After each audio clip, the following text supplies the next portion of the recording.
Well, well, well, audience, so you thought you could dance. Yes, that's right. Blades of Honor lost the race between Oath of Endosteel and this show on who could keep from doing an episode longest. Endosteel won by publishing an episode 1 week ago. So here we are. It's time. Doesn't that mean that we won because we went the longest? Yeah, we went the Who longest. got the All right, longest? yes. Yeah. Yes, we won insofar as we've lost. Yes. Because I Suck don't it, get to hang out with my Endosteel. friends. You know what I mean? Rad is so desperate for intro hour that he's turned the Patreon meeting into intro hour. Yeah. I'm so desperate not to do intro hour. James absolutely burned me at the last intro hour, and I left because I was so pissed off. Deleted it from existence. It's only a matter of time before someone starts doing intro hour without you, AP. Okay. You listen, you have a YouTube channel. You do whatever you want, James. I thought you were an award-winning podcast host. Award nominated. Award nominated. Well, it's better than me. And according to YouTube, I'm a podcast host now instead of a YouTuber. I would love for James to start doing an intro hour and then be like 3 or 4 weeks into it, and then Arthur shows up for the first time and he just ends it and then deletes all the whole series and never does another one. Sorry, Rad. I just don't feel like they're up to content stuff, and I'm not sure I can keep the small talk up for an hour. I'm not being genuinely critical. I make jokes. Okay. Sometimes my jokes are mean-spirited, but they're still jokes. Okay. So he's got jokes. He's got jokes, friends. I never said they were good. Speaking of jokes, let's talk about the list that Andrew busted out on on Eric Fulgaris, who seethed after that episode. That was so funny. I was so straightforward. I was like, this arena was designed for light mech combat. I said it to both of you. Both people approved each other's lists, and I was like, okay, whatever, you know. That. Yep. Oh, you just heard your audio super robot. Yeah, your audio dropped into underwater robot Arthur. Yeah. No, you're right, no. Two mermaid robots, stream of electric sheep. You just became a AWOL Nation album.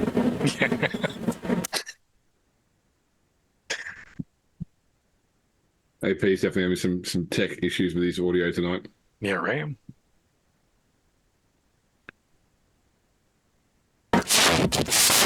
Nope. Yeah, nope. Nope, that's bad. Wop, wop, wop, wop, wop. Wop, wop, wop, wop. All right, this is our chance now. We can do intro hour without Arthur. Let's talk about Disney movies and Star Wars and shit. I wore my Pod Racer shirt today. I know, I noticed. Yeah, that's it. That's pod racing. Yeah. What's it say on the bottom? It just says, "Now this is Pod Racing, Anakin Skywalker." Ah, yes. My wife buys me the coolest shirts off the internet.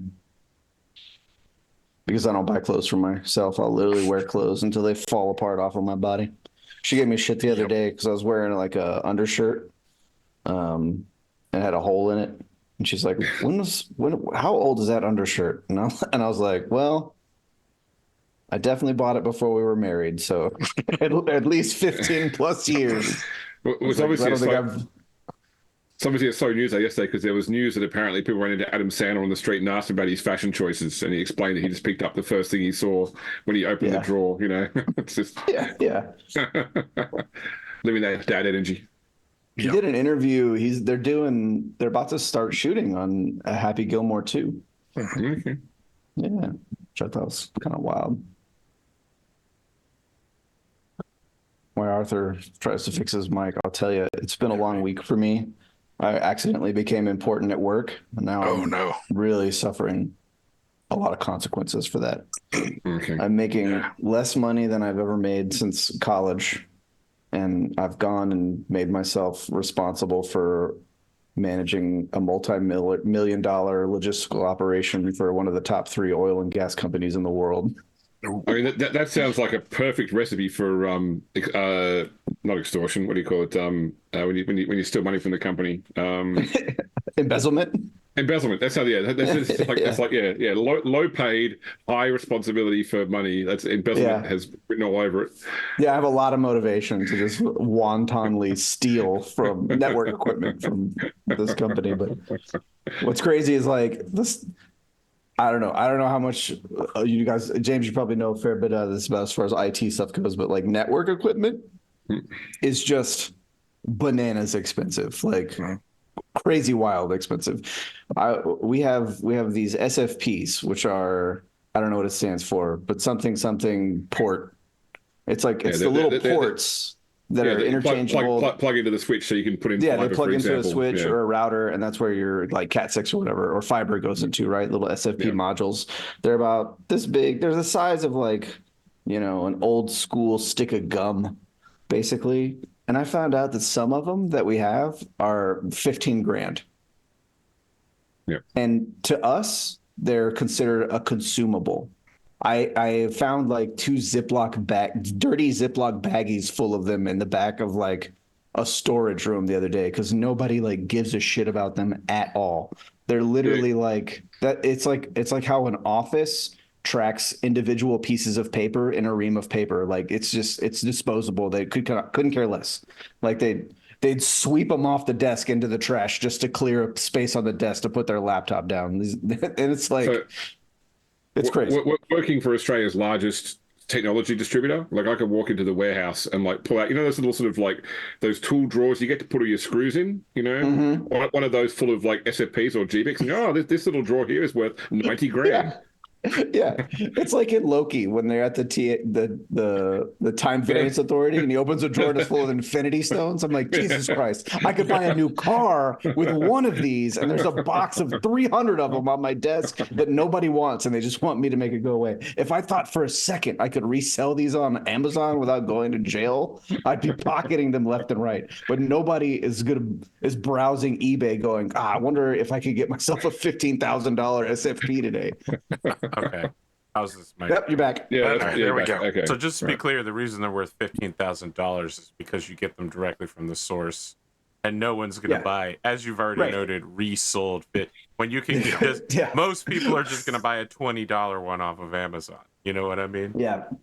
Well, it's like, this multi-billion-dollar oil and gas company, the millions of dollars is absolutely insignificant to them, like in every way. Like you're telling me the Texas oil industry, which produces intermediate and end grade products for the entire fucking world, spends unlimited amounts of money on just whatever bullshit it can find sitting around. That's wild, dude. Yeah, it is wild. And I was last Friday, right? Like I'm inheriting this asset management job, and now, as of 2 weeks ago, they fired the lady that was running it. So now it's all fallen into my lap. So when I say I accidentally became important at work, I showed them how much better I could do the job, and they're like, "Oh, don't need this lady anymore." So I'm like, "Shit." So now, last Friday, I threw away probably about $120 million worth of network equipment that had gone onto a shelf, sat in a box that was never opened and never deployed, and it just went all the way to out of its life cycle. Like it's more than 5 years old. It's trash. Like they'll never deploy it. And I sent that list, and they're like, "All right, cool, good job. Way to clean up those shelves and make some space." Like they didn't even blink an eye over that amount of money being thrown away in an afternoon. Yep. And it's like and my boss, the guy who does network services for all of it, he's kind of like, yeah, what they care about is a router in the field goes down and production stops for like 20 million people. Or you know what I mean? Like now they're losing $1 billion every 15 minutes. That's the shit they care about. That's what's going to get you in trouble, right? It's like they don't care about wasting some switches and routers and firewalls. Like that's all they care about is that it works when it's in the field. They don't really care about the rest. So I was like, wow, must be nice. I do warehousing for like an IT, like IT servicing company. And the client that I'm specifically contracted with, they issue all of their new employees MacBooks, but they life cycle their MacBooks every 2 years. So I have an entire like e-waste sector of the warehouse full of like 2-year-old MacBooks that could just be wiped and resold, but they want certificates of destruction. Yep. And so like e-waste is insane, dude. It's insane. The issue we've run into with all of our e-waste vendors is they're like, these are still in good condition. Are you sure you don't want us to resell these? And we're like, we're sure. And then invariably a couple go missing from the e-waste vendor, and we're like, well, we can't use you guys anymore. Thanks for nothing. That's crazy. Now my numbers are off. See, are you contracted with the e-waste? Like, do you guys pay them? Yeah. So we're contracting with the e-waste as kind of like a approved vendor from the client. And then the client pays them directly, and we have to give everything to them. So our e-waste guys, they do it for free. In exchange, they get to resell the stuff that we give them. So we wipe it before we give it to them, so that it doesn't have any like company data on it. And if it's something that can't be wiped, then they have to certify that it's destroyed. But otherwise, they have like the aftermarket cornered on like all of this equipment, right? And they probably don't make much off the network stuff because, like Arthur said, it's not very resellable. But like, you know, the company goes through thousands of laptops probably, you know, every year as far as life cycle stuff goes. So, you know, they turn around and sell those for $50. They're a multi-million-dollar e-waste company. I'm walking away, but I'm still listening. Yeah. My the client that I'm working with is like super high strung about their like security. So even after we wipe the devices, they still have to be e-wasted and like certified destroyed.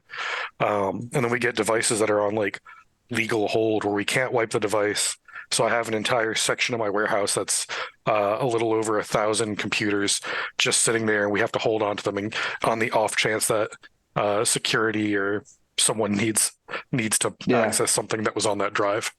The legal hold stuff is the bane of my existence. I hate it so much. It's so bad. Yeah. Just to bring us back around to the game. All right. Save us, Arthur. Brad hasn't had an intro hour or a game in about 2 months, so I have so much of my life I need to share with your audience that doesn't give a shit about my life. I'll think about doing an intro hour next week. How about that? Okay.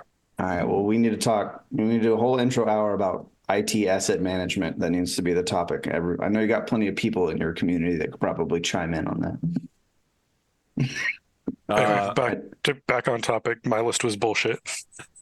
Yeah. I was going to talk about in the best way, though. A Japanese concept called I heard. I'm sorry, maybe.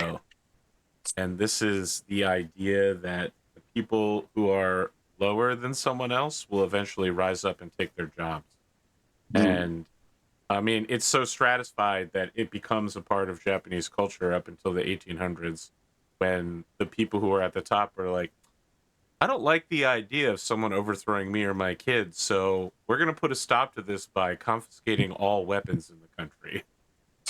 The poors will not rise up against us. It doesn't end well for anyone.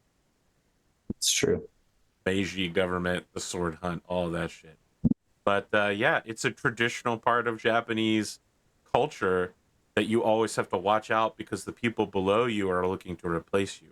So Rad was just cosplaying as Draconis Combine character when in preparation for this episode. Yeah. And likewise, because Andrew defeated Eric, we have become the superior show to Endosteel. So yes. Wow, it's a natural order. I know. Listen, this show doesn't have bad numbers, but it's real tough. Endosteel is the #1 show right now, and always has been, and it hurts. Well, I mean, always has been. Is it higher than A Time of War during its peak? A Time of Total Warfare had the Sid Alpha viewership up. All right. I didn't ask why. Around anymore. I didn't ask why. That portion of the audience isn't available. I just say there's a champion. That pause before Arthur's answer was full of vitriol. Like, how can I add an asterisk to my answer to invalidate Rad being a piece of shit? I need to throw some qualifiers in here pretty quickly. Yeah. Those were Winter's Edge days, Rad. Things were different back then. YouTube viewership has changed. We've entered like the third age of Middle Earth. It's like salty old conservatives insisting that like the 50s were better than like now. And I'm like, really? Back when we like beat our wives and lead was in everything. And you know, I miss it's actually not better at all. Lead paint. Like, yeah. We still don't have flying cars. We were huffing asbestos and loving it, like drinking, smoking 80 cigarettes a day. And... Hold on, let's be clear here. People were huffing asbestos since the age of ancient Rome, where they use it as tablecloth. Because if you got it dirty from dropping food on it, you could throw it in the fire. It would clean itself off and you put it back. Yeah. I mean, that's the problem. It doesn't burn is the problem. Yeah. Just all those Romans eating off asbestos and drinking from lead pipes are a perfect circle. Yeah. The rose-colored lens of nostalgia.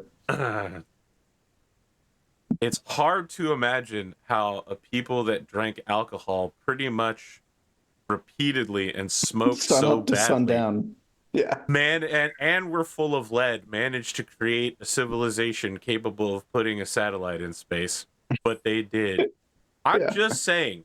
Folks at home, if you go back and look what someone who is 25 years old looked like in the 1950s, and now, the 1950s 25-year-old's going to look like a 50-year-old. Yeah. Sorry. Yeah. Have we ever talked about Supersizers Go? Supersizers Go. No.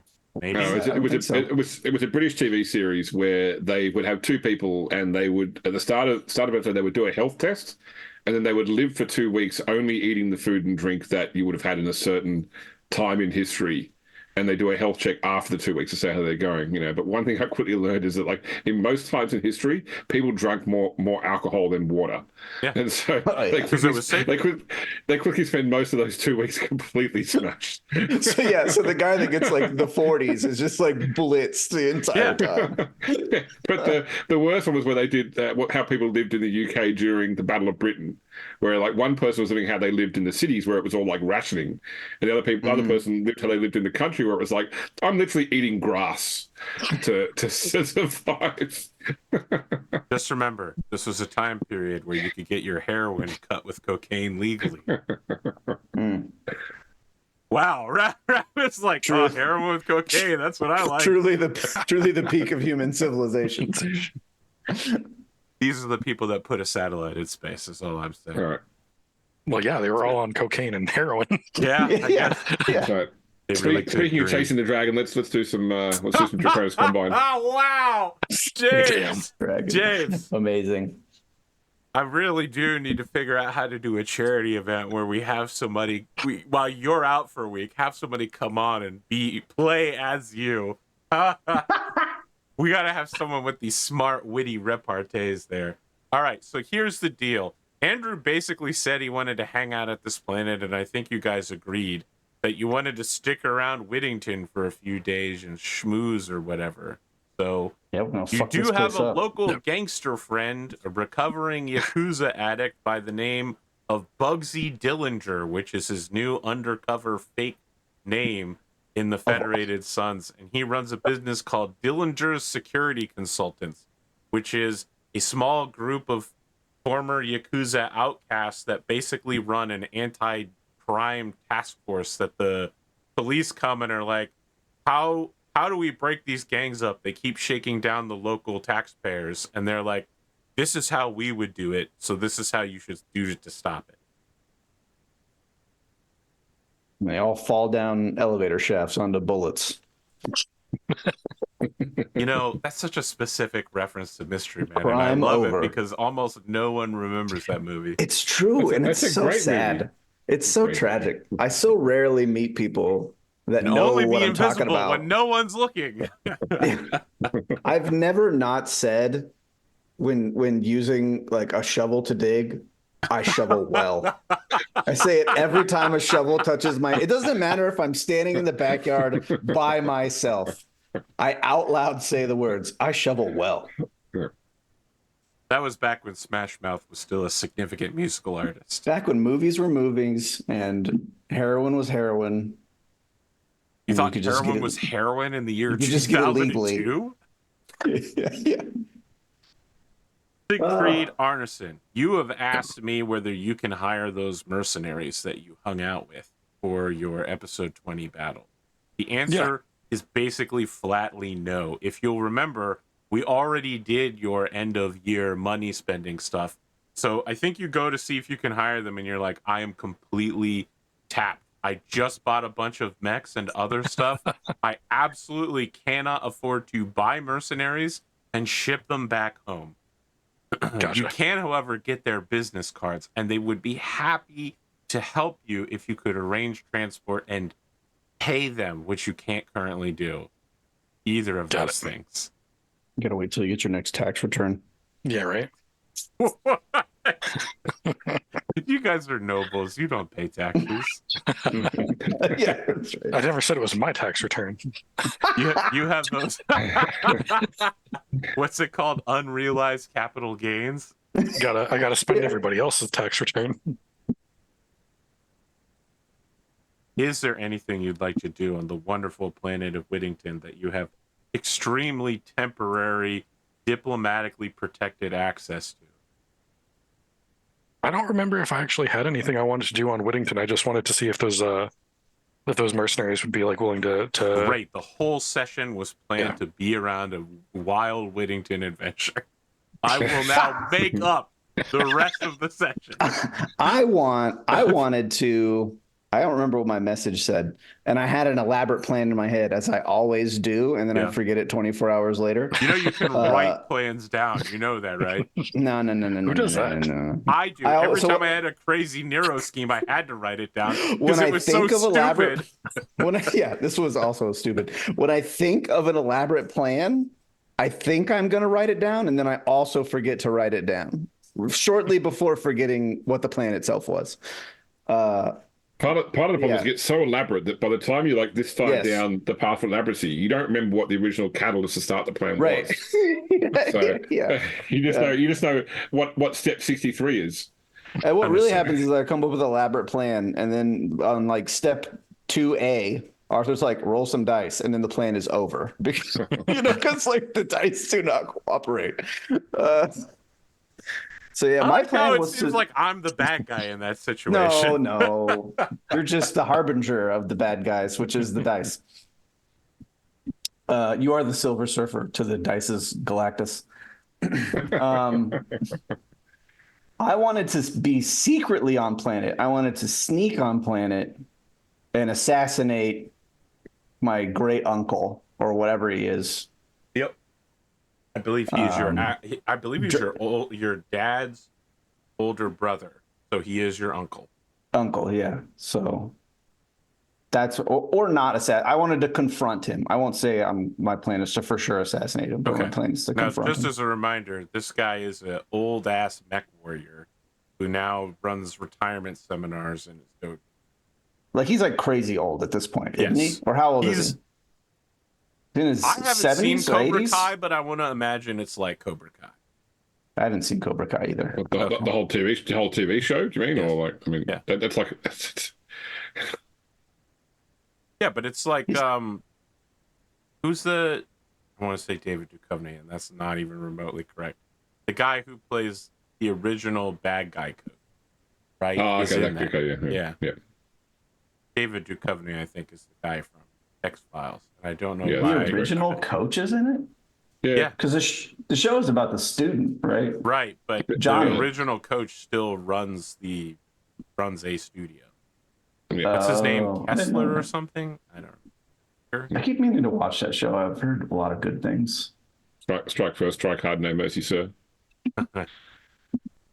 Good to like, Johnny. Put him in a body bag, Johnny. Put him in a body bag. Nice car, Miss LaRusso. My favorite line. Martin Cove is the actor's name. John Reese is the character's name. No, Martin Cove, is the actor's name. John Kreese is the character's name. Okay. Thought it was. Anyway, you get the point that this is like a elderly gentleman. He's 78. No longer a practicing mech warrior. Right. basically runs like a martial arts / swordsman. My plan's not to have like a fair fight. Like I understand. I was gonna meet him, and on backstory this, is to not have a fair I'm gonna have fight. poison on my sword. My plan is just to meet him, and in the moment decide whether or not I want to kill him. But wouldn't it be really clear that like this D&D like dream of slathering your sword in poison so rarely works in real life? And then I lick it. I fucking love that skin. It turns out the kind of poisons that you can use as contact poisons don't get absorbed very well at sword slashes. And they also dry out just sitting on a blade for like 2 hours in a sheath.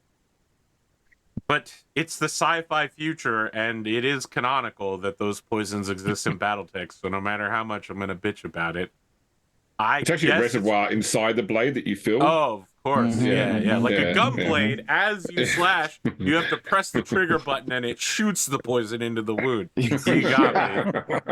You got to be really good with those R2 trigger button presses, though. There's a lot of micro syringes protruding from the blade edge of the sword. Micro syringes. Yes, the perfect shape for a slashing katana. a syringe. A serrated syringe blade. Is it also canonical that we can cut our cocaine with heroin? That's what I have in the sword. That's what I'm going to inject him with. Listen, so that it looks like he just overdosed. You could cut your cocaine with heroin. The real question is, are you brave enough? Can you handle that? I don't know. I've never cut cocaine with heroin. That question's got me in too much trouble in the past. Wow, wild. Let's not get us in trouble in the present, though. So, I would like a roll to see if you can sneak on planet. Because, well, acquiring a poison, preparing a blade, those are things that I feel like your backstory can prepare you for.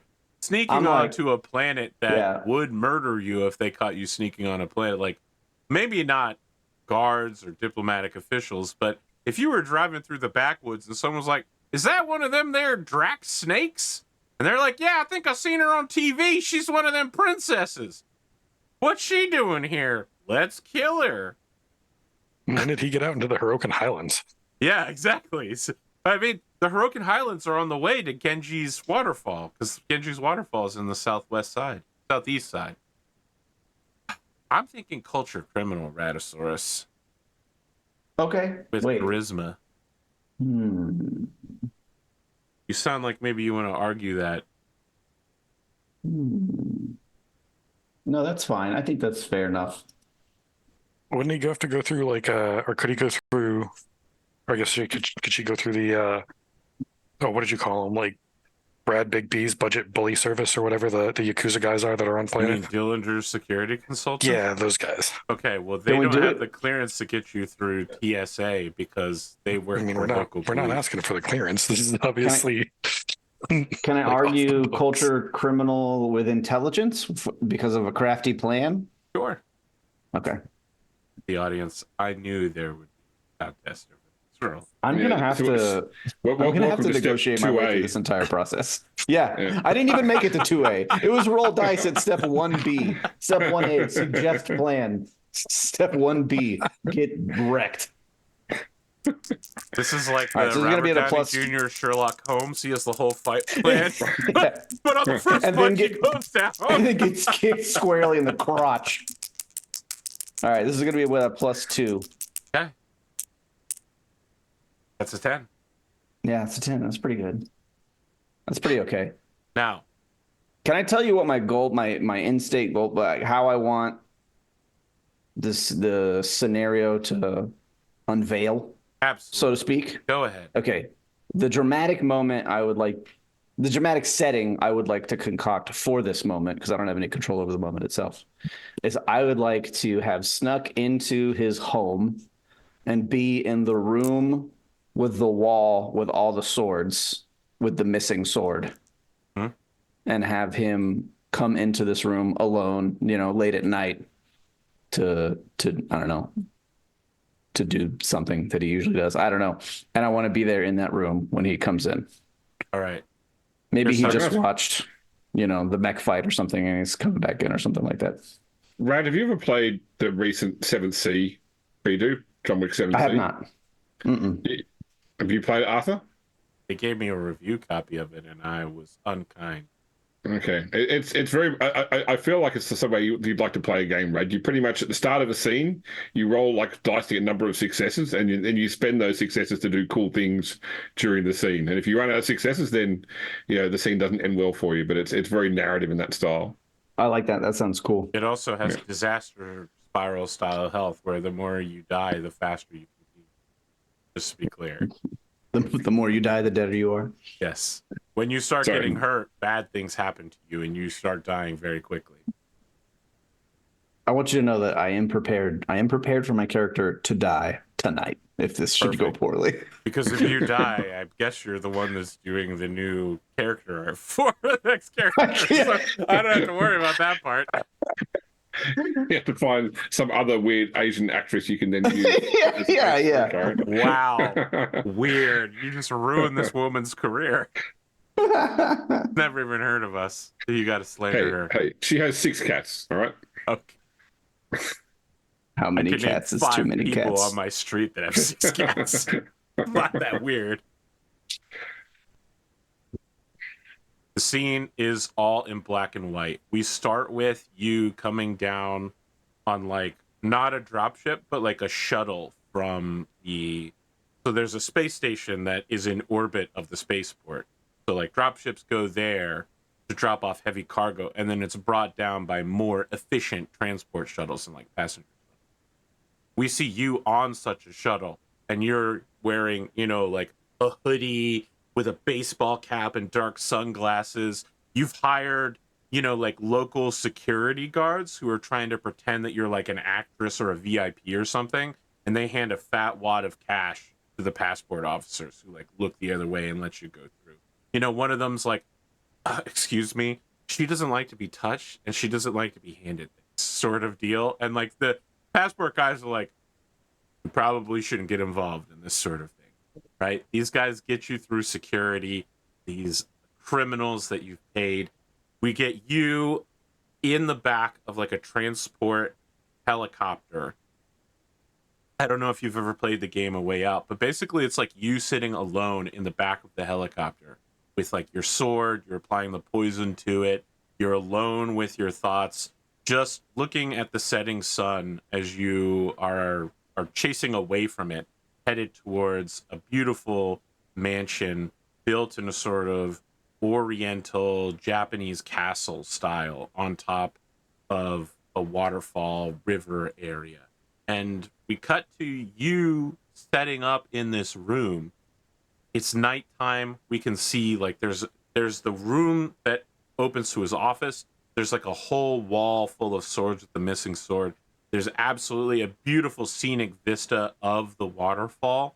And we could see that it is thunderstorming and raining outside. And the waterfall is lit up by the mansion estate, and everything is just pure chaos outside with a waterfall, mist, thunderstorm, lightning. And then in a blast of lightning, he enters the room and he's blinded by the lightning, so he doesn't see you until his eyes adjust, and he takes a half step back and instinctively goes for a sword on the wall, but his hand stops just before getting to the hilt as he sees you kneeling there. Yeah, I'll be kneeling facing the empty spot on the wall with the sword that belongs there laid in front of me. And I won't look at him, but I'll speak. And I'll say, this is the part that I had all planned out. I've forgotten all within 24 hours. I had a lot of really good shit to say.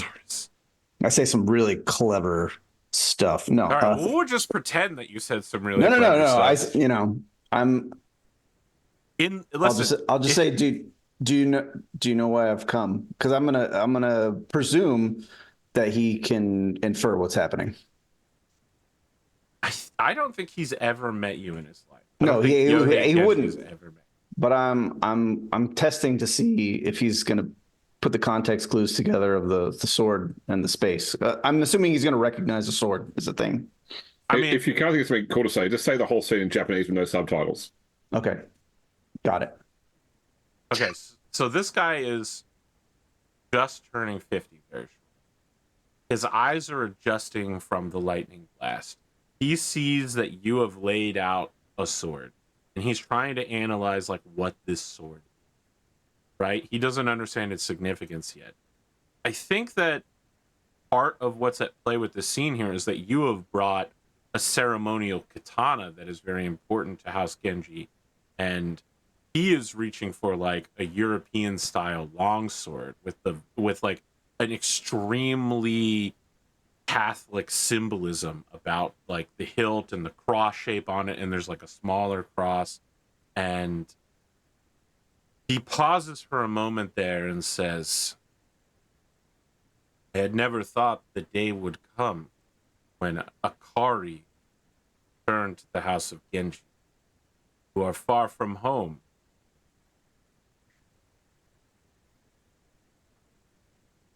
And I'll stand, not threateningly yet, but just holding the sword in its sheath. Am I far from home, or am I returning to the home that you robbed my family and I from?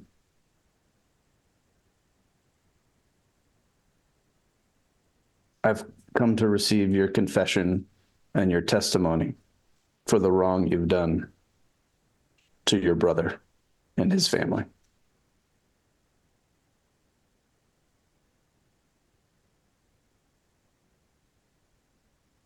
Repentance and retribution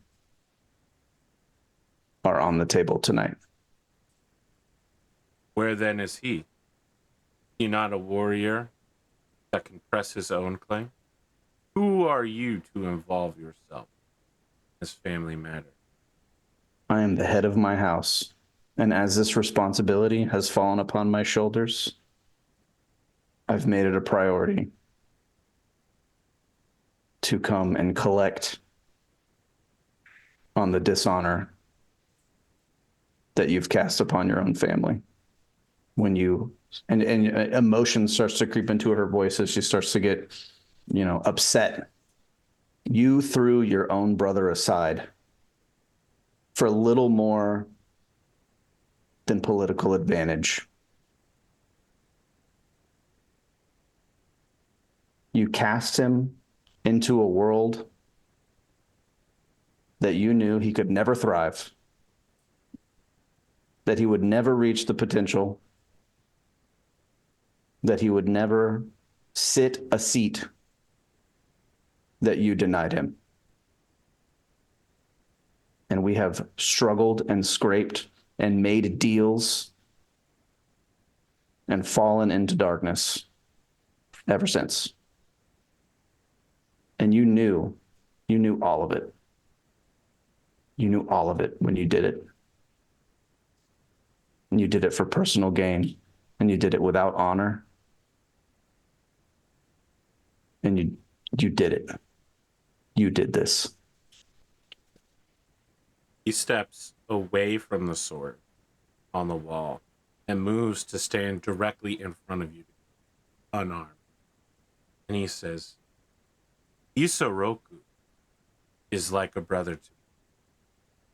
Our house was thoroughly mismanaged by generations of traitors, of party animals, those who had forsaken a code, those who had forgotten our.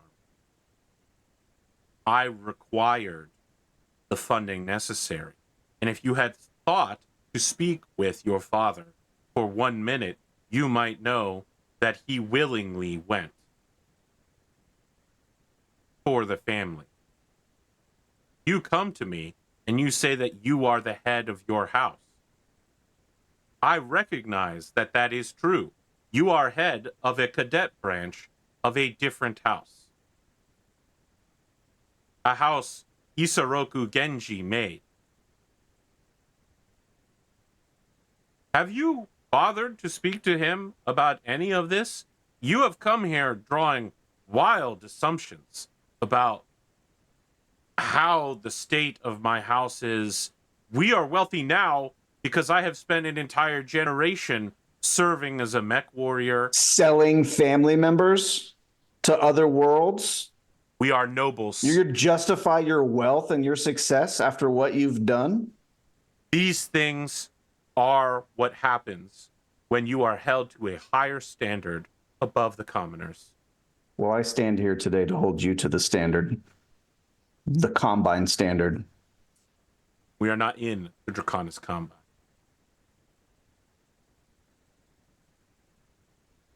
I am a samurai of the Draconis Combine. The Combine comes with me everywhere I go. And I attempt to draw my sword and chop his head off in a singular motion. You know I'm going to make you real surprised. You know this is also not something I'm particularly good at. The great news for you is that he's completely unarmed. Okay, let's see. So it's what a would D20. This be? It's going to be an attack roll for sure. My attack bonus is 0. Okay. Well, the great news is that you get a +7 because he's not wearing any armor. Okay, I need a D20. I don't know where to get one of those. I'm gonna do that in a second. I'm cooking. Let me cook. Here's a D20 right here. I think this is a very emotional response, one that she'll probably regret. But she didn't say what she wanted to hear. He had zero humility, or he gave a bunch of truth. He spit a bunch of truth she didn't like. Sure. It's not, she's an emotional young person. This was not how she envisioned this moment, right? That she's thought about it her entire life, confronting the uncle that threw her family in the trash for his own personal gain. So you get +7 plus your strength modifier plus your not unarmed weapons. Weapons primitive. So that's probably, I don't think I have weapons primitive. Then you're going to take a -1 because you're not. Yeah, it'd be a -1. So 8 plus 7, 8 plus 6. I'm gonna use my reroll expert thing and reroll. Yeah. I clicked it and it flipped to 19. You want that 19 that's to not, come that's back not what up, I wanted. There we go, Okay. much better. Pretty good. 18 right. plus 6. I'm going to give you one last chance to consider that not only is this murder and kinslaying and assassination, but this is almost certainly a declaration of, if not a border raid, a full war between the Draconis Combine and the Federated Sons, if this is discovered. And I mean, there's no way you can say that this was like, oh, he's an old man, he died in his sleep from... whatever. He fell down the elevator shaft onto some off, swords.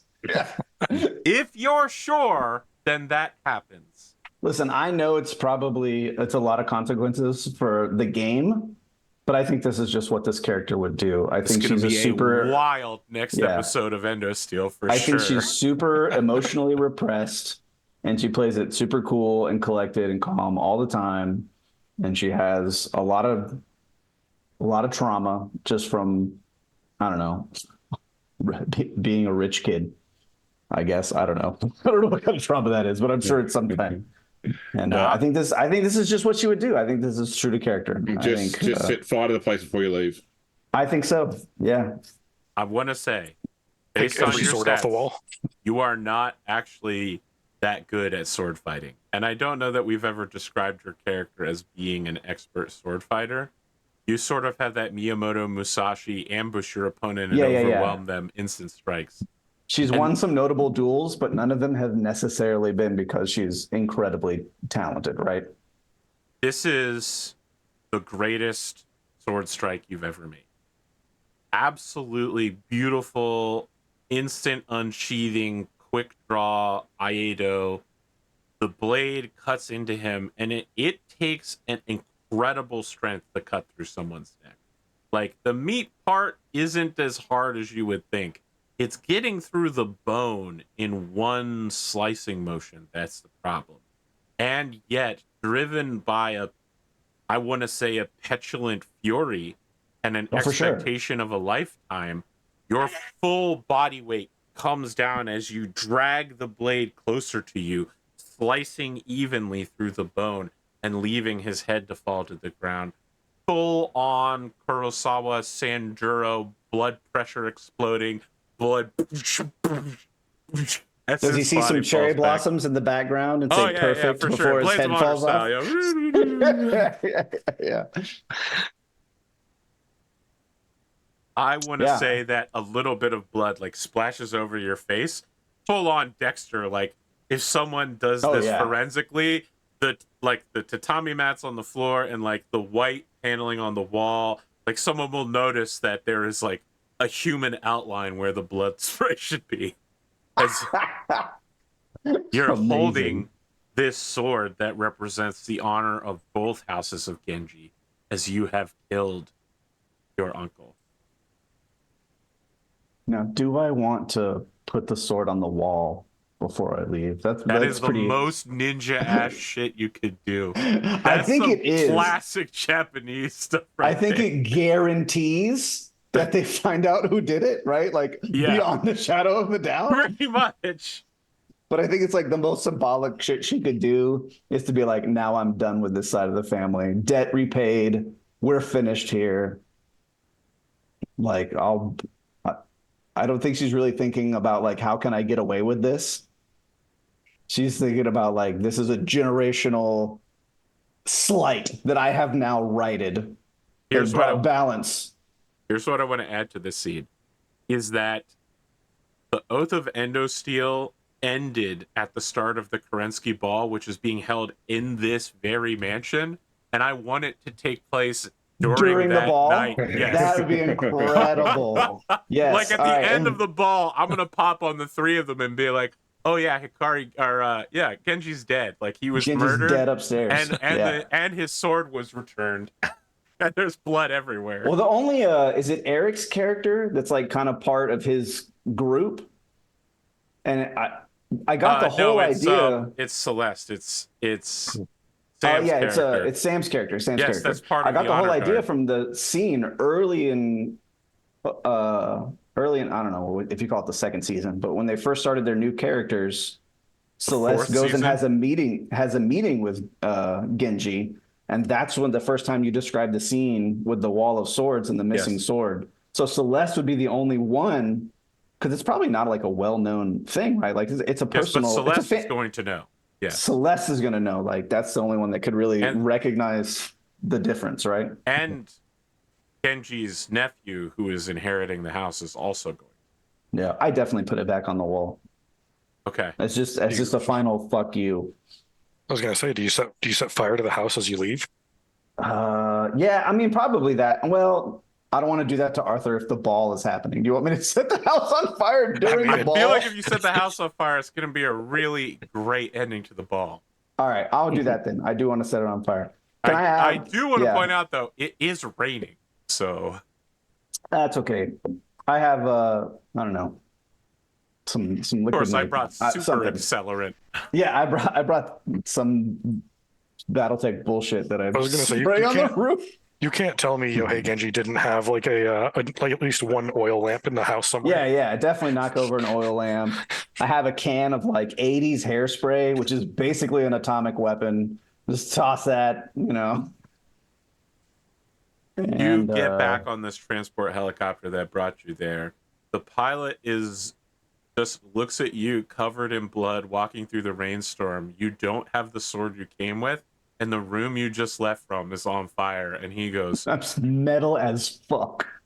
Ma'am, I think it's better if I don't ask any questions." As he just revs the engine up so that no one can hear anything and immediately jets out of there. He's really hoping he doesn't get murdered when they land.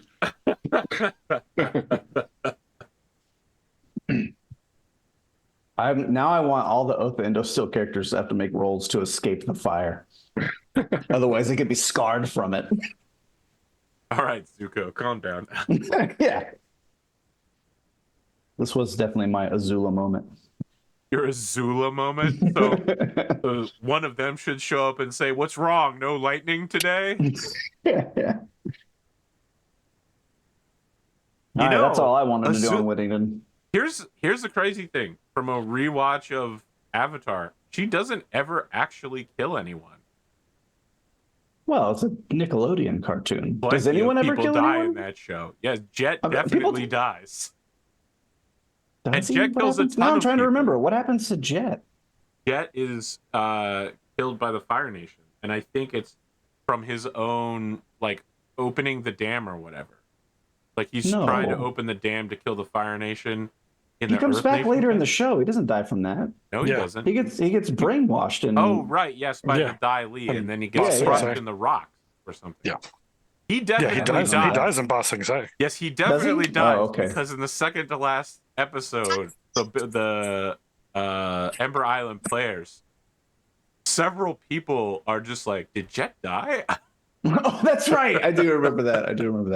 I thought you were going to say in the second to last episode we see his Force Ghost. Zuko didn't know any of the other shit Jet did. He only knew him as the super racist guy that followed him around in Ba Sing Se and kept calling him Firebender. So in the end, he's like, "That guy was my friend. Did Jet die?" Yeah. I know in Korra a lot of people die, but I didn't remember that many people. I mean, I guess people die. People die, you know. Everybody dies. Fire Nation kills a bunch of people. I believe it. They also set fire to like a huge part of the Earth Nation in the last few episodes. Fortunately, it's the uninhabited part of the Earth Nation. True. All right. What a weird place for them to choose to begin their fiery invasion. Like we're gonna burn the Grand Canyon. But let's be clear here. If you could shoot fire big enough to burn the Grand Canyon, it would be sick as fuck to do it from the front. It'd be pretty rad, I guess. Yeah. Fair enough. Fair enough.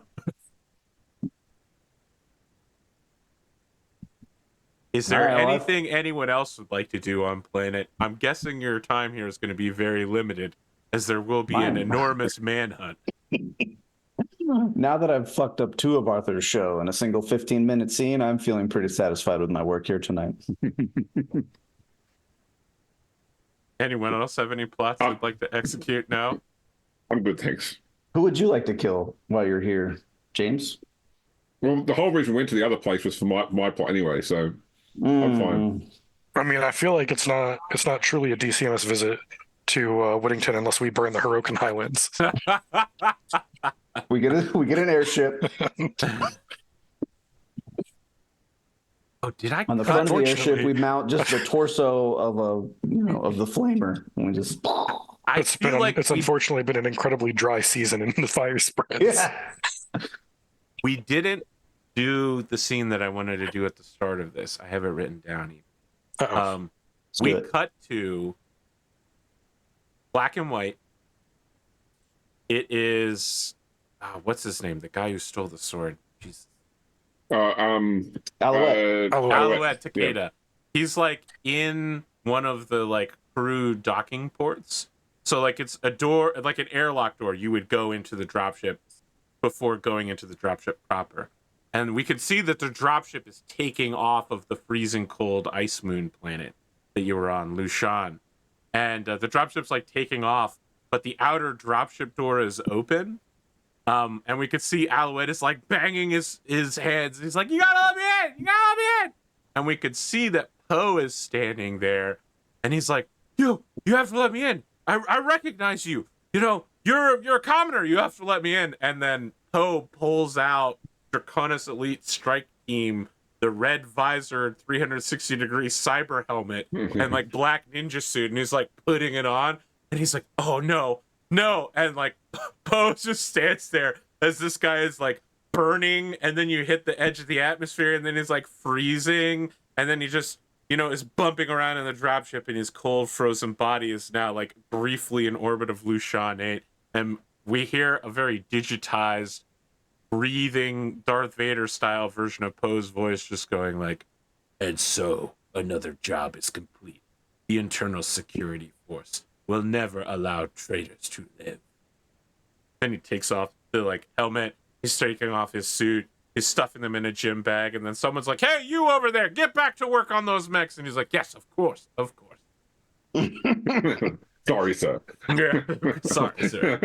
That was incredibly dramatic to put on his ninja outfit just to watch a guy die, and then watch a guy die, not to actually do anything. I mean, he's Just the one so who he locked could him out there. know.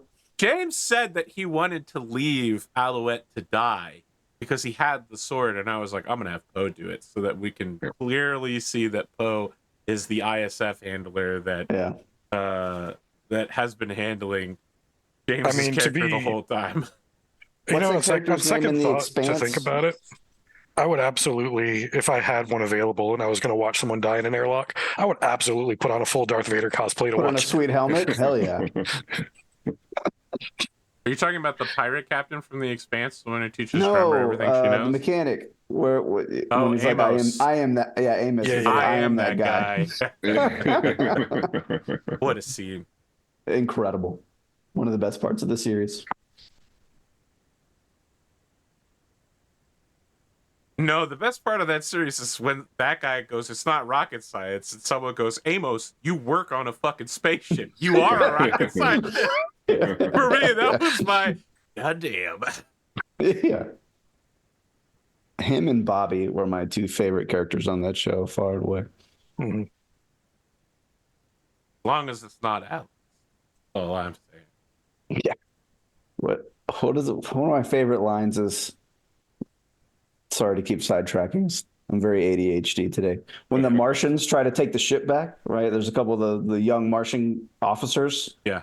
And they're, what is Holden is like, you guys better resolve this before my mechanic gets back. They have no idea what he's talking about, but as an audience member, you're like, oh yeah, he's going to fuck you guys up.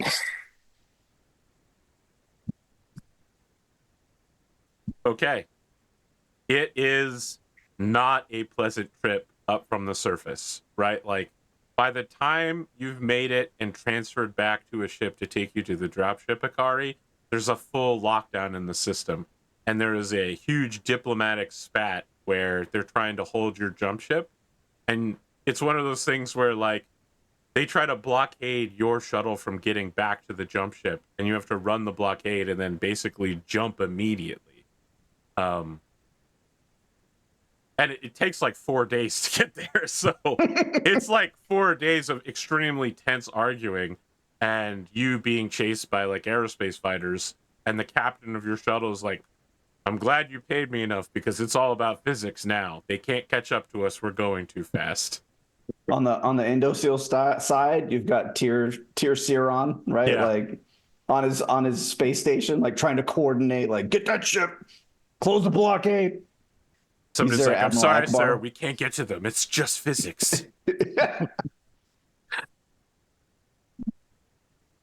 You jump back to Valentina after a double jump, where you are welcomed as heroes for bringing the sword back.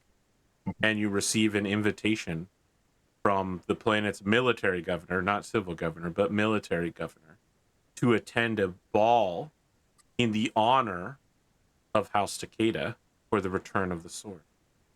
The second we're in system, I start broadcasting videos or recordings of the arena match. Yeah. It's very popular, but your broadcasts are unauthorized. However, you don't obey Davian law, so... Am I recalling correctly that part of the deal was going to be that I would be returning the sword to the family as part of a wedding gift? Yes. Yeah, that's it. Yeah, so in order to... Well, I want to note that the military governor is inviting you to a party. Normally, he would be honoring the three of you for your work, but he is honoring the return of the sword as an event rather than honoring the three of you. A little strange. Yeah. Oh, look, I want this to be about that family rather than about me or my family, so I'm fine with that. I will certainly attend. Ari, you have received word that your father has packed up all of his things from the houseboat and has disappeared. He has left a letter for you. Okay, I'll read the letter. When you arrive on planet, it just has the word disappointed on it. He would have heard about all this before I got home, I guess. I mean, it's a 4-day travel from the jump point to the planet, and I assume the captain of your jump ship and drop ship were like, damn, some real sick shit happened.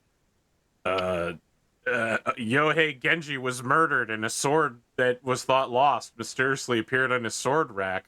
The sword of House Genji. Wild, dude. Also, Akari Genji was seen fleeing the planet in a shuttle. You know, like, the Hell news yeah. travels ahead of you. I mean, you just murdered his brother, so your dad is I think I probably in a complicated place. Yeah, no, that's fair. She probably expected. I mean, her attitude is kind of like, if my dad's not man enough to realize that he was thrown in the trash and dishonored by his brother, then I'm taking matters into my own hands. My own self-centered, childish, emotionally stunted hands. Right, because you're getting a medal for killing a noble. A medal? Yeah. Who's giving me a medal? Military governor is giving you a medal. The boss? Not your Our Lord? baron, the guy Oh. who's like 2 steps above him. Oh, my boss's The boss's planet boss. is awarding you a medal of Wow, excellence for behavior becoming of a samurai, sort of. I would was have going to thought- say, is it like It's officially like for a that murder, or presidential is it... medal of freedom Yeah. sort of thing. Yeah. I would have thought Not a that military medal.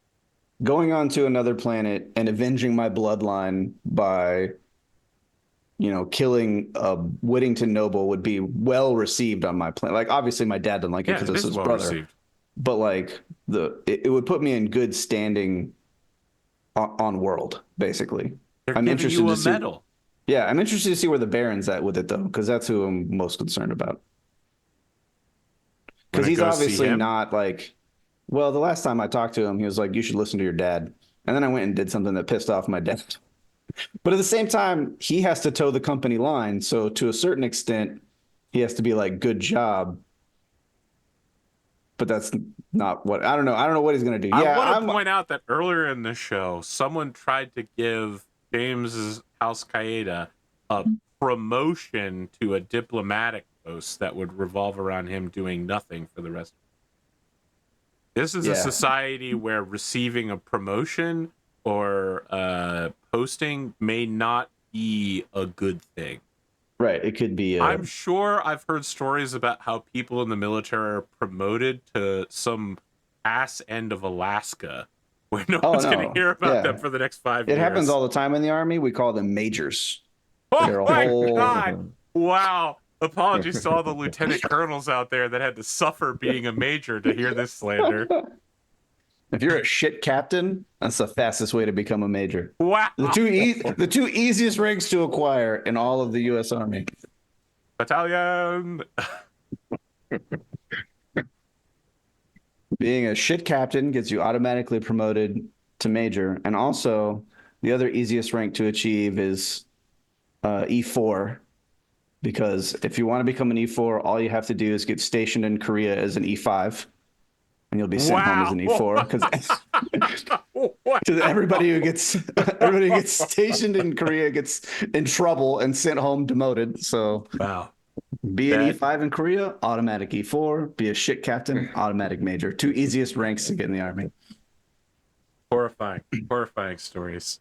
So yeah, I mean, I feel like it's very justified for you to feel worried to go see your actual lord, right? Because my other major goal is to arrange a meeting with his son, right?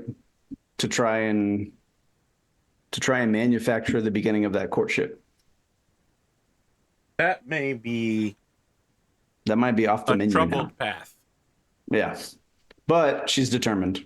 Hey, you know what? If you kill his dad too, and he becomes ruler, at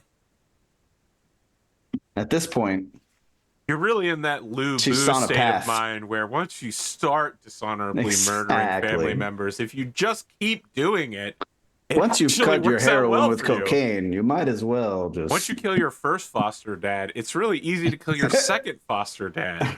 Yeah.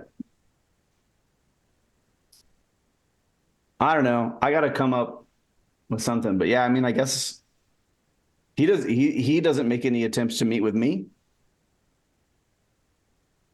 I think there's an understanding that your group will come report to him. Oh, okay. You know what I mean? Like, You Yeah. left with his blessing, so at some point you'll return and debrief. So but when you get to on in the planet, your priorities are this military governor's party and yes, your dad leaving and sending you a message saying that he's just. I'm gonna put people on finding my dad. Okay. I want to find and reconcile with my dad. So I want people working on finding him. Siegfried, you're in an unusual position. Akari is getting a medal. Kyeda is getting married. The sword is being brought back. There are no honors or accolades being dropped on you. Mhm. And, you know, you're not exactly a fort. But the Rasselhag Republic, it's not part of the Draconis Combine anymore. So, But he went and stomped on a Whittington noble in a mech battle. Surely there's some kind of accolades being thrown his way. what I'm saying is that you should be expecting them, and they're not there. I think Siegfried's kind of used to this treatment. I mean, he was part of the DCMS, like, and then literally like a year or so into his service is when Rasselhag broke off. So this is kind of like par the course for how he's been treated his entire military career. I mean, he even came home to his like new gifted house, essentially being like a rundown, dilapidated shack. I mean, liaison officer to mercenaries is one of those posts that someone's promoted into to get rid of them from doing a better job. Exactly. I knew what I got into when I made this guy. Mercenaries are not well thought of here, and the kind of people that deal with them are also not well. I'm aware. You should be receiving accolades, and you are not. On the other hand, you're also not being denigrated or dismissed. It's just that there is something of radio silence. Mm-hmm. I think because I said when I get in system, I wanted to broadcast the I guess recording of the arena match. Yes, and it's very popular. But I've like knowingly essentially separated out the segments with the interviews, and then instead of broadcasting them like to the whole planet, I'm broadcasting them specifically to the I guess whatever like actual like broadcasting companies the government controls, so all that of them. they can take the information and disseminate it as they see fit. So if they want to completely cut out the fact that I was there and trying to do what I could to honor the dragon, they can completely cut me out of it. I think the only real thing that signifies that I was there, if they really choose to actively like cut me out of the interviews and cut out, you know, my face or whatever, is the fact that they can't cut out my incredibly awesome looking green catapult. I want to run down what you know of this part. The government runs all of the media. Right. Corporations. They're all under what's called Voice of the Dragon, which is run by the Internal Security Force. So literally, the people who make the news are also the secret police, which is incredibly fascist and scary. But that's how it works in the Draconis Combine. I think as someone who has had a political appointment by being a liaison officer and by being a Rasselhagian, you know, tenant to some extent, or like a military officer, you know that the ISF has received your broadcast, they are allowing it to play, and their media group is spending these days of you traveling to the planet to figure out how they want to spin it. You know what I mean? Like they haven't figured out what the cook is going to be yet. Right. They're trying to figure out, like, can we say he's an honorable warrior? Is that going to be traditional enough? Is that going to ruin any plots we have? Are the people going to accept it? Sort of. They have a bunch of consultants coming in. There's think tanks. Focus groups. Focus groups, Yep. yeah, focus groups for sure. Like, this is all stuff that I think Siegfried is well aware of. Yes. And he's been put through this, and it's why he literally cut his own part out and sent it as like a separate data packet to the media organizations. Like it's a message like, I know what I am and how I look, but please well I know it's what I am and how I look compared to, like, my service and everything. So they can tie me to it if they want to, but that, like, they know that if they cut me out, I'm not offended by it, and that I'm not like, it's I know how it's supposed to play out. It's letting them know that I'm used to this. I think by the time you land, Mm-hmm. they allow the story to run in the form of a Draconis Combine green catapult led loyal forces in the battle and absolutely crushed, like their greatest enemy, Lachlan McDougal's oldest son. You know what I mean? Like the heir to the house, heir presumptive, the Black Knight, a Solaris gladiator who had the ranking destroyed so easily. By the time you land, there's like a second story that's being spun. They use old photos of you in your military outfit, and like a uniform from like 4 or 5 years ago when you were serving with Theodore, of just like, and this is the liaison officer who led these money warriors to victory. And the line that they're spinning is, even when a noble travels afar, even when a samurai travels afar, victory can be gained by loyal forces anywhere. Yeah, I think that's the best I could really hope for, is that they've actively tied loyal to my image, and I think that's the best outcome Siegfried could really have hoped for. Okay, because you're not getting a medal and they're not having a party in your honor, but Nope. You are loyal, which is what they really want to show, is a Rasselhagian who's loyal, so that people know. Yep. Also, treating you like a second-class citizen works great culturally, so that the superior Draconis Combine, regular citizens know where they stand above.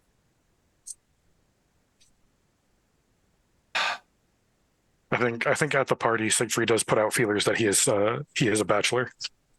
Ooh, interesting. And a widower, and a war hero, and a serving military man. Yep. I would love a Baron's son at the party. Using the whole thing as a he's using all the publicity as like a way to kind of sell himself to any eligible bachelorettes on the. I think that the Baron's son is at the party as well. It's like red carpet Tinder for Siegfried. So just to be clear, most of the parties you all have been going to have been like very formal tea party events with strict formality, absolute traditionalist. That's the way the Shugo, the Baron, runs them. This military governor party is like some wild ass shit with a floating chandelier in like a 3-story tall ballroom building. Sometimes the tables take off and hover up to another level. Like, they have automated tables that deliver hors d'oeuvres for people and shit.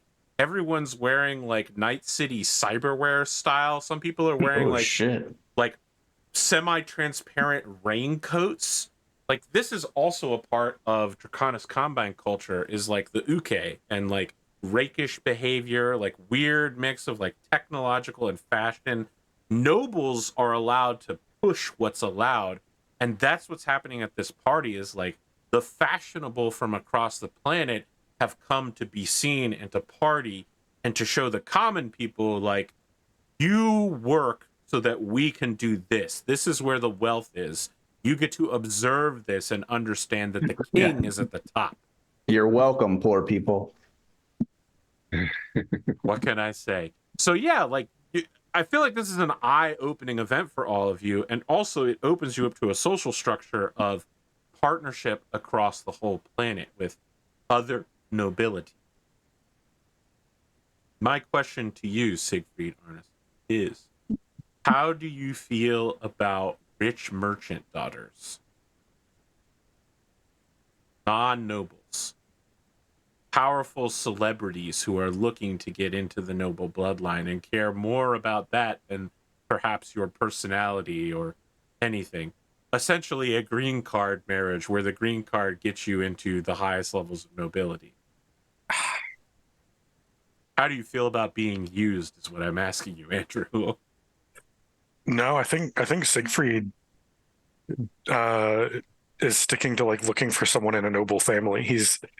He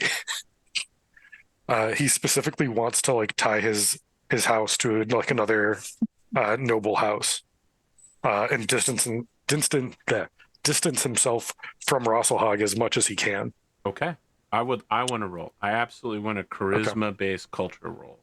I'll take the best culture roll that you got, and I'll give you a +1 for circumstances because you're hot on TV right now. Gotcha. It'll be the first time I looked at my character sheet all day. That hand's always so hot right now. Yeah, right. All right, you said you want... But why male models? I just told you that. You want charisma culture? Yes. Okay. Do you have culture Valentina? I do. I have level 2 culture Valentina, which comes out to a +1. +1. You get an additional +1 for circumstance. Yes, and then I have a +0 to my charisma, so this is a total +2, right? Right. Okay. Rolling dice, audience at home. Spinning. The 6 keeps coming up, but then he tosses it back in the air again. But it hit the table. Okay. It's a 10 +2 is a 12. Okay. So pretty much the best possible circumstance that you could look for. Mm-hmm. I think what happens is the military governor is like too busy to meet with you. Again, this party isn't for you, and being seen with you is not. With that said, from across the room, like you are invited up to the 3rd floor. And this is, I want to imagine that like the 1st floor is an actual floor. The 2nd floor is like a balcony ring. And so everyone on the 2nd floor can look down on people on the 1st floor. And the 1st floor people can look up and see most of them. And the 3rd floor ring is basically like wide enough for 2 people to walk side by side around. But it's for like the power players. It's the people who go to the Super Bowl who leave halfway through it. You know, all the CEOs and businessmen who need to be seen being there and make $1 million deal while they're there and then leave. The true power of the planet is up here. Does he ride a table to the top? No, I think that he is instead brought up an elevator. You are invited up there, and you are, by counterpoint, the opposite side of the clock face from him. But at one point, he does look over and nod to you to give you a up nod.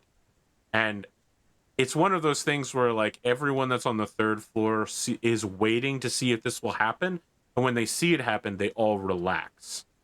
And at that point, like, you're escorted back down to the 2nd floor, and, like, floods of people begin surrounding you. Like, noble women, older men who are escorting, like, a niece or a cousin or their daughter. Like, people begin trying to get in with you right now. And you have your pick of, like, low-ranking nobility around the planet to talk, right? Like, this is all initial level stuff.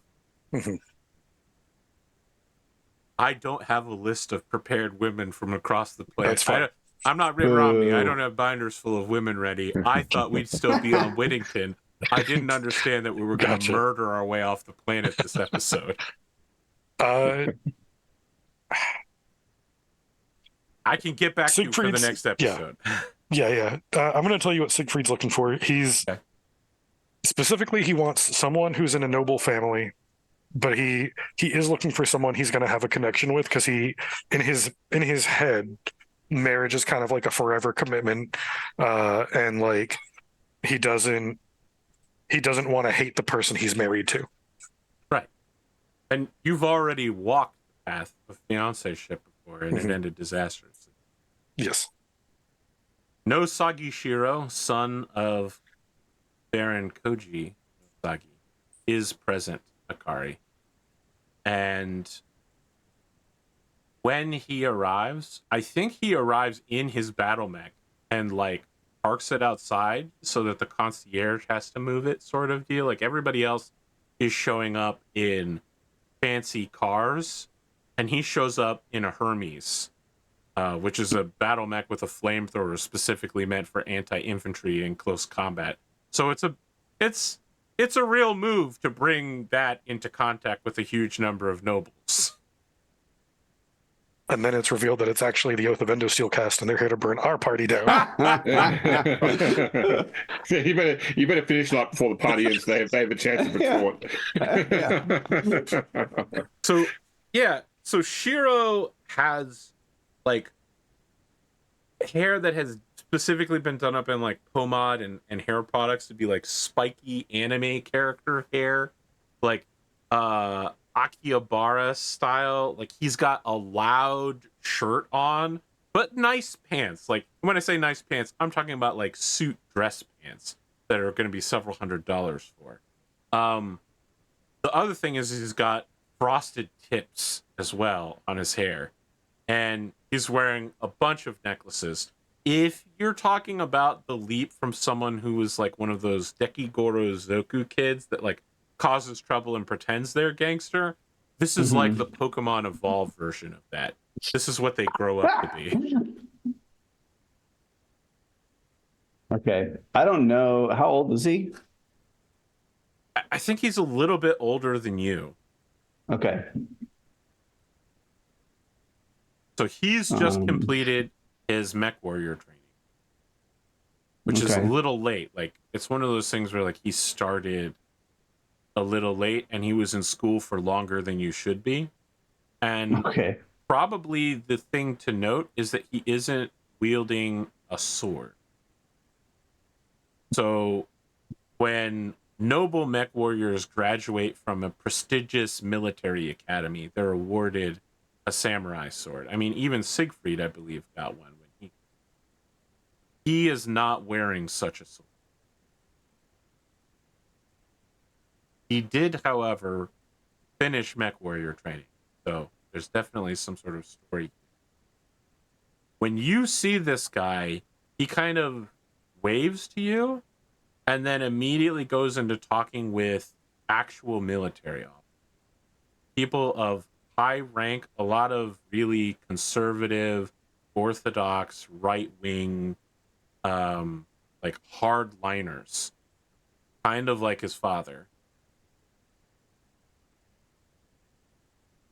Interesting. So he is dressed like he's here to party, but he's politicking instead. I just want to casually observe him for a while and kind of figure out what I can, if I need to do a roll to catch his vibe and figure out what he's up to, what he's doing, what motivates him. Sure, we'll make an insight check here. Do wisdom and perception.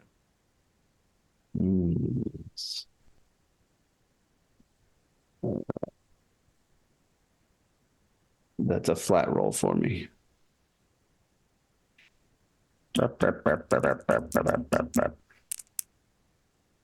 Eight.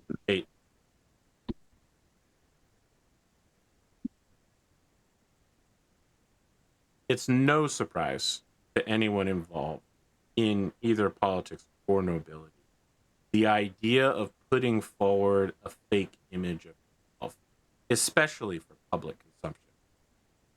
This guy is putting off an image of being like a semi-incompetent playboy, but everything you're seeing from his actions are less of like a hardened warrior and more of like a very sharp, very astute political mastermind who's trying to figure out what's happened since he's left and figure out a way to maneuver himself into a higher level.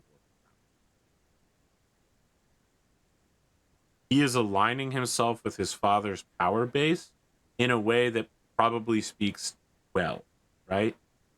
Normally, people who dress and act like him are a bit more liberal, although what liberal means in the Draconis Combine is vastly different than our 21st century understanding of it. So he's like a political Batman, and he's got a dumb Bruce Wayne persona that he's trying to throw out there. That's an extremely good analogy. Okay, well, I'll see if I can't corner him at some point. Let's save that for next episode. To make introductions. I absolutely want to get to James at some point. You what? I said I absolutely want to get to James at some point in this episode. Yeah, no, okay, then come back to me. Come back to me. Yeah, I will. Come back to me. Okay. So there is a formal ceremony to return the sword, like on the floor of the ball. That's going to be the centerpiece of it. And from all, like, you're not really informed what's going on with the ceremony until the last minute. It has absolutely immaculate, pristine marriage vibes. So before we go that far, can I still establish a couple of quick things? Absolutely. Please, James, play the game that you've waited all night to play.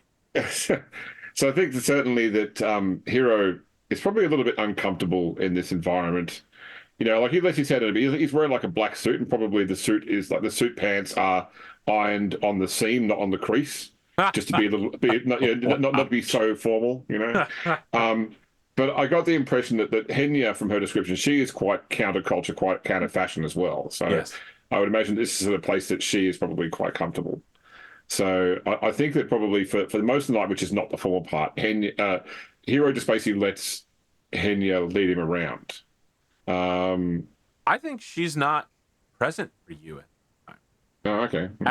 As I was mentioning, it has a wedding sort of vibe, and by the time you see her, it's like people are trying to keep you from seeing her in the white dress that she's wearing, and your job is to present her with the sword at the apex of the event. But again, no one told you what's going on until you arrive. Would there have been a chance to talk to her about this before the event? Yes. Then? Yeah. Okay. Because Hiro does want us to say something to her first, like. So I guess somewhere we are back at the house, and flashback to an earlier scene. It's black and white, like you say, interior style. Henya, before this all comes to the head, I wanted to talk to you as well. When we first started out, there were things in this for both of us, particularly for you, to get away from the Kyeda house where you had been not treated as you should have been. And you have certainly enriched the Kyeda house, me specifically. But I'm also conscious of the fact that in many ways, many of the problems of the Kyeda house are now behind that house.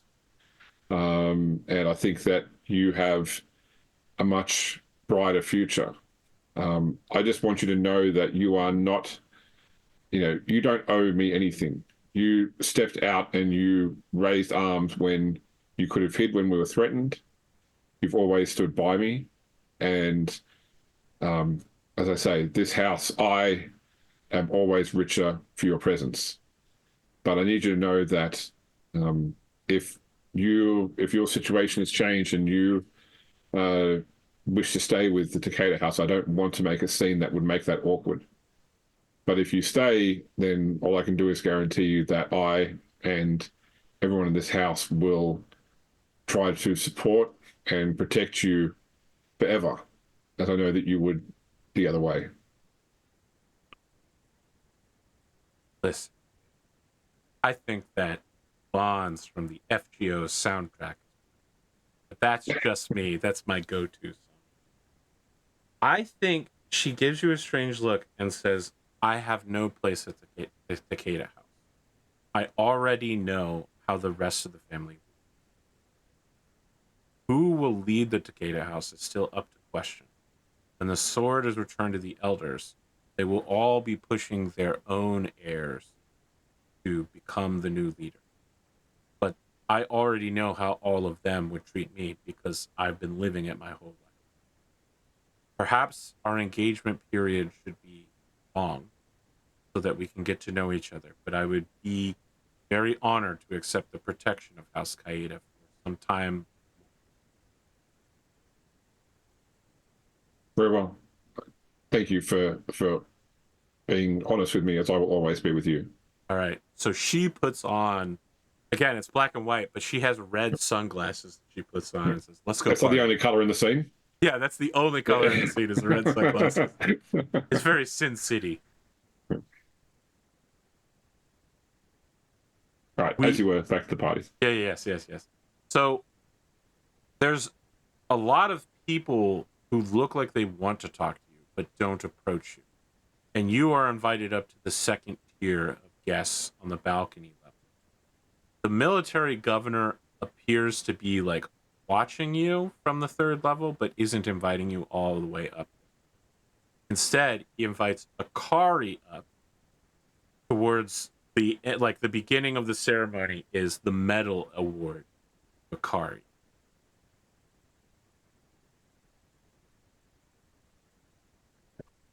Okay, I go up there. Okay. I mean, I'm sure you've seen a medal awarding ceremony in the military before. It's super boring.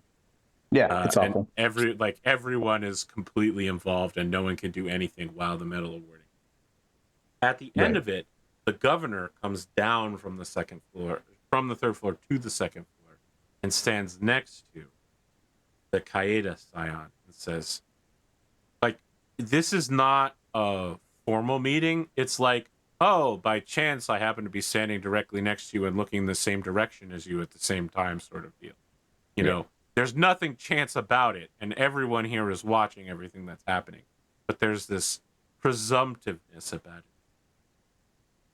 I understand that you have gone above and beyond in your efforts, that your group has suffered unprecedented success, eliminating a troublesome former noble of the Draconis Combine and working hard to end the traitorous Genji, bringing back the sword of Kyeda, and opening up new lines of trade with Lushan.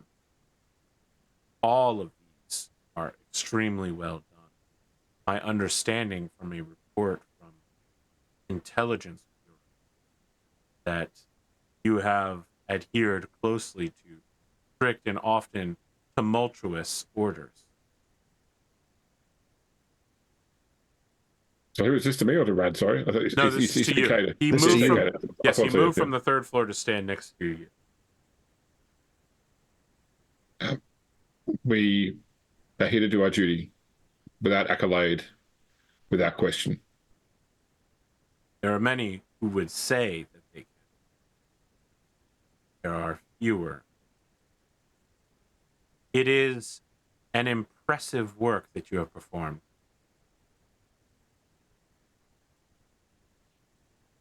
Perhaps if we could find more willing to do this, then the dragon's coils could enwrap the entire sphere. But until then, we stand ready. The dream of a first lord of the Draconis Combine, standing over a reborn Star League, is an ancient one, and one I think that will not be accomplished anytime soon. I mean, could you imagine Theodore Kyeda, the Star Lord? First Lord? Yeah, I don't respond to that. Okay, good, because I'm mocking. I'm mocking this Kyeda. Theodore Kyeda, by the way, will be First Lord of the Star League. But it is good that you don't react to that, because it would be a political disaster to react to it in one way or the other. Yeah. He turns to look at you finally, at seeing your lack of reaction, as there's a place for people like you who are looking to move up. Politics of Valentina. Honest Combine must. I offer you a boon, a favor, for you have earned the favor of this world. And while it has no civilian governor, I am in full command. What can Valentina do to reward you for your great efforts? The only reward I ask is duty. I seek to serve, and so if there are better ways that I can serve the Combine, the Baron, the planet, whatever that case may be. Simply put those opportunities before us, and we will acquit ourselves as we always have. What about better ways to serve?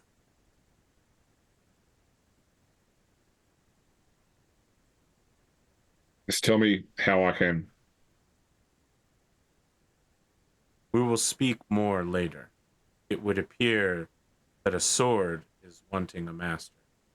Gestures down to the floor.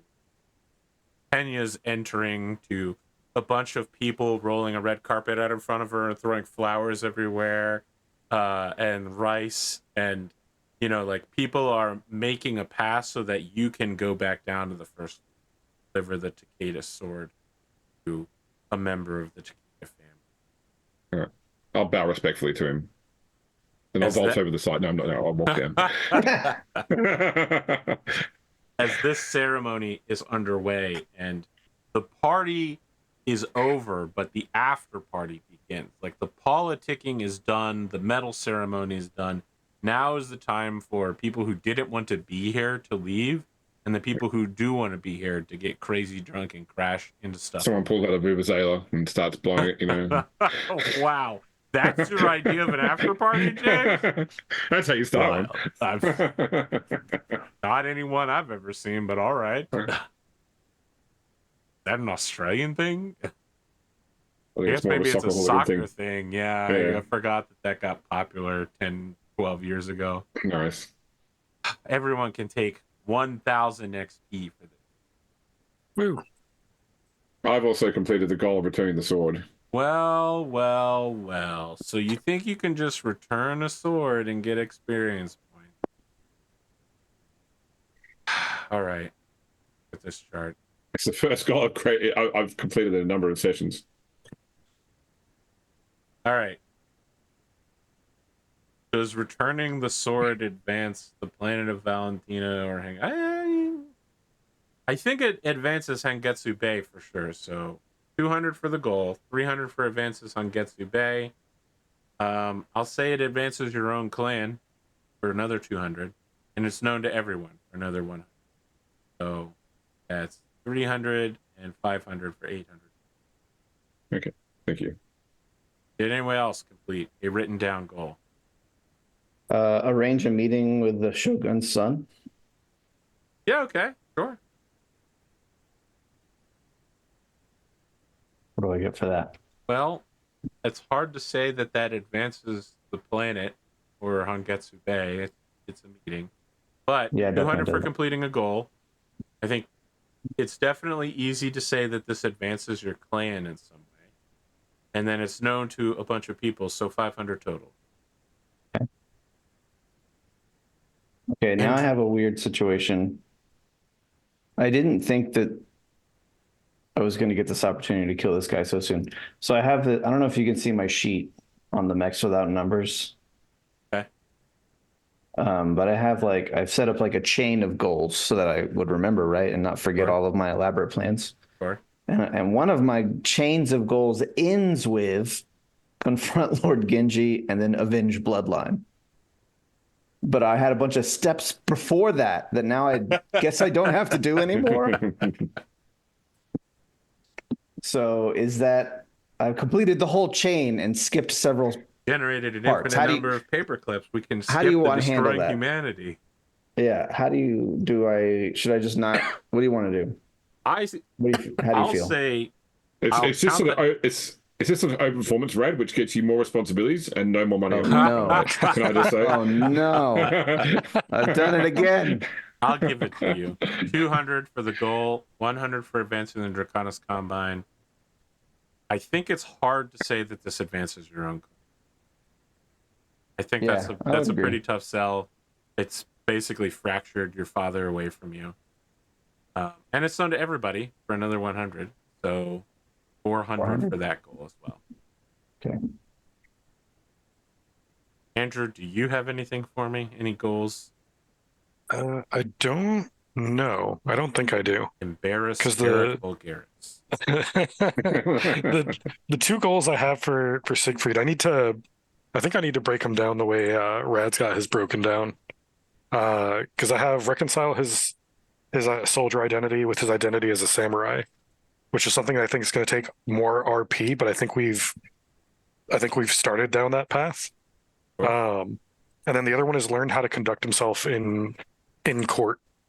And I think I need to drop that one because there was a thing where I was going to go and like bodyguard some dude's kid while he was doing like his lessons on like how to be a noble, and yes, and then I never got to go to any of those classes. So the point of those, it was an invitation for you to audit the class. Mm-hmm. That was a very polite way of saying you have shit manners and we'd like to teach you. Yes. But it wouldn't be appropriate to say that in any way. But saying we'd like you to audit the class is acceptable. Right. Right.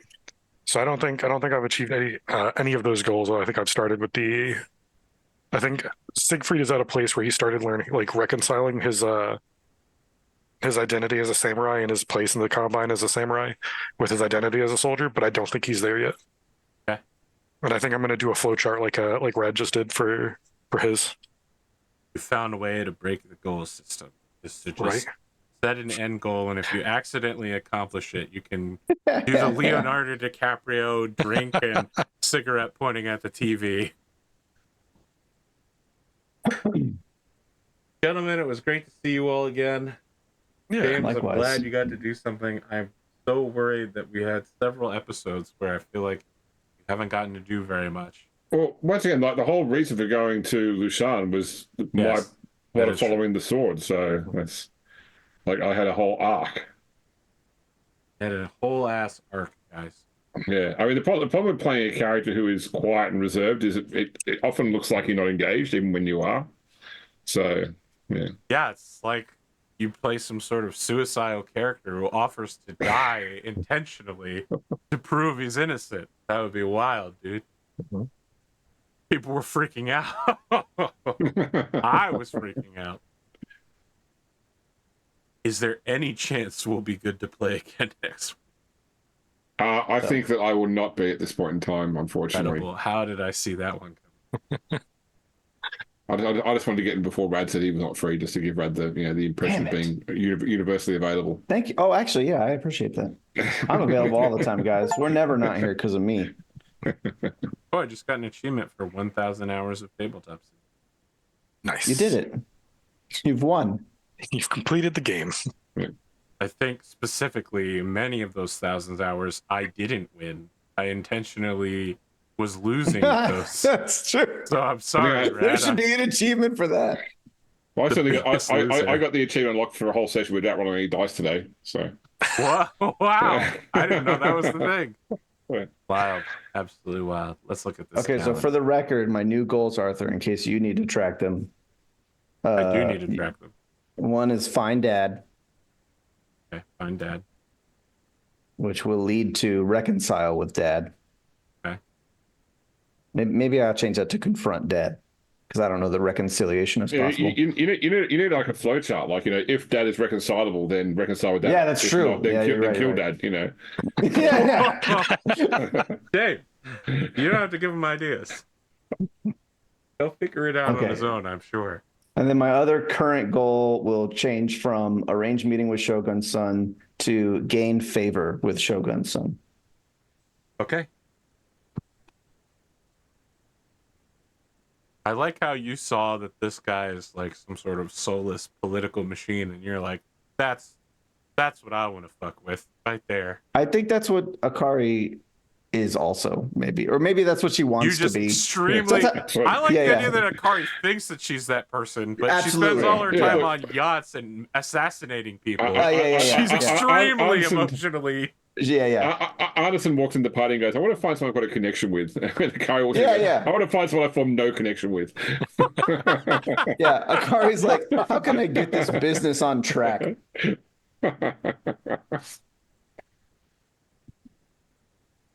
I feel like Akari's going to end up as a character that Lawson will write up a summary about how he can fix her, but wouldn't. She just murdered her uncle. She's the most emotionally unavailable person in the room. Like, Look, as long as Akari never ends up on a body pillow for Lawson, I'm okay. He doesn't watch this show. Probably for the better, given that we just slandered him immensely.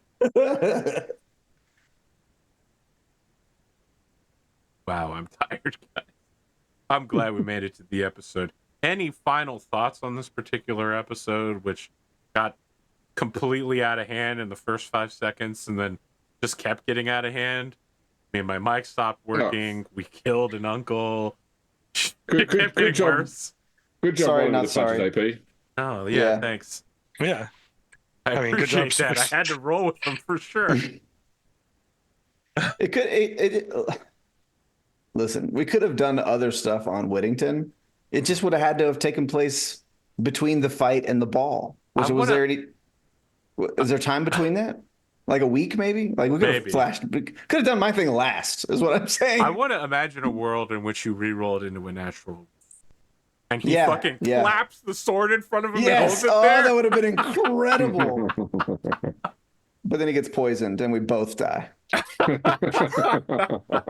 We die in each other's arms. No. So he gets the sword like that. He gets poisoned, but then he slashes you with the sword, and like as the two of you are bloody and dying, you know, like he doesn't know he's been poisoned, and he's like, "I won the fight." He's standing over you, blood dripping off of him, and then he's like, "Ugh, so weak." He falls down on the ground next to you, and you're like, "I poisoned it," and he's like, "Dishonor." Fuck. You'll never be known as a Genji. Blah. So new show pitch for you, AP. Okay. APGamingREAL What If, where you go back and run scenes major things in the shows had it been that way, you know. I feel like that could be its own Battletech sub-series. Yeah. What if the Eldar didn't turn around? Wow. Would it have changed that much? We did do a lot of side questing, though. If he had obeyed and had told us to do stuff, we probably would have ended up becoming best friends. Especially if they said anything mean about the Harlequins, we absolutely would have been best friends. But that's the thing about orders. You probably should follow them when someone has a big gun on you. You could do a lot of really wild one-shots with that concept. That actually be really funny. Yeah. I feel like we kind of proto-did that in the 2-shot where I had Spoon show up as young Seth from Solaris Knights, and he started bidding with people. God, that episode was so long ago. It's part of my series of bringing surprise guests on mid-episode. Can't do it very often. Thick as hell. It is pretty cool. Ticking Time Bob let me do that once, where he brought me on mid-episode for a Pendragon, and I was in a hood, so no one knew who I was until I took the hood off. He didn't tell the people who the guest was, and then because I was showing it midway through, he told them that the guest wasn't available. So they weren't expecting a guest at that. So like they went from we are to we aren't, and then I come on with a hood on, and I was like, yeah, that's sick. A clutch move. I look like a Sith right now. I'm just seething right here, and all you could see is my beard. Have you heard the story, Rad, of my Alien RPG switch up from the days of play by email? Nuh-uh. I ran a game of Alien, like before there was an Alien RPG system. Just ran it. I played by email based on the Alien universe, and I got like 4 people to play, and they all made like US colonial, so they made colonial marines. But what I did was I told them there were actually 9 players, and I created a bunch of fake email addresses and fake personas of other players. And made characters too. And then when we started playing in the shit at the fan, I started killing off those non-player characters left, right, and center. And the actual players like, holy shit, this game's really fast. No, like, we better that's really amazing. Because I was like, okay, you're dead. You're off the email group now. Bye bye. Incredible. What a way to create tension. Just a master class in DM deceit. I am level 4. Well. Could even take your second level 2 skill. What does that mean? It means that you have enough skill points to buy a second skill at level 2. How many skill points do you get I for don't know. leveling up? That's in page 64 for character advancement, right? I'll have to I'm deal just with that long later. shotting that from memory of playing a lot of Stars of That Put Numbers that in my 1. notes. Level up to 4. Right. This is the homework Rad's not going to do, and then he'll do it Yeah, at this the is start what of I'll the do at next the beginning of episode. next session Yeah. while I He'll be pretend too like I'm paying distracted during attention. intros to interrupt me, which will be great, but Yeah, it'll go well. It'll work out. right up until midway through the session where I'm like, make a roll, Rad, and he's like, well, it turns out I'm actually got a +3 in that skill. Are we good in 2 weeks? I'm gonna take a long shot that far out. I am good in 2 weeks. All my travel is over then until the end of the year. Calendar. All my circuits. Watch that show. What is 2 weeks? Is that the 13th? No, the 12th? Somewhere like that. Yeah, 2 weeks, that'll be the 12th. I probably won't be good. I have a kid's school function that day. We'll check in. Yeah, it could change. It's time for the clock to begin again. We had Oath of Endosteel on Sunday. We had Blades of Honor on Thursday. Who Now that we've loses burned, by having an now that episode we've burned their first? house, we'll not meet for 2 months, and they'll just have to deal Oh, with it. it's one more month until the next Oath of Endosteel episode. Oh, really? So, yep. Amazing. Do any of them watch this show? Eric watches it, I think. Eric watches the show? Sam for sure doesn't, and Eddie doesn't watch any of mine. Yeah. We ran the full spectrum of the human experience. All right, audience. Patreons get first chomping at the bit here. They get the feedback first. Did you know that if you go to patreon.com/APGamingREAL for just $1, you could get in on that feed and spoil everybody accidentally on Discord and then be asked to put everything in brackets so that people aren't spoiled before they watch it. You too can be attacked by skeletons. That's all I have to say. Intro hour tomorrow? No, under no circumstances. I specifically said it before we started rolling that I might do intro hour next Friday. Intro hour tomorrow. Who are you kidding? You What think time I is it can come normally? up with casual small talk by tomorrow? I don't know how to small talk. Starts at 7 p.m. or 8 p.m. normally? 8 p.m. normally. Yes. Okay. So Right? if people happen to be on your voice channels tomorrow at 8 p.m., then something just happened, you know. You can't psyops me into doing this shit. No. But I just realized like no one else will see this show until after that point anyway, because it takes you a while to get uploaded. So, and it's Patreon people only. Patreon will see it by tomorrow afternoon, I think. So they can go wait with you for me to not show up at 8 o'clock after I tell you I'm not going to. No, it's fun. It's amazing the amount of conversations I've had in my life that don't include you. That's it. That's where I'm ending the recording for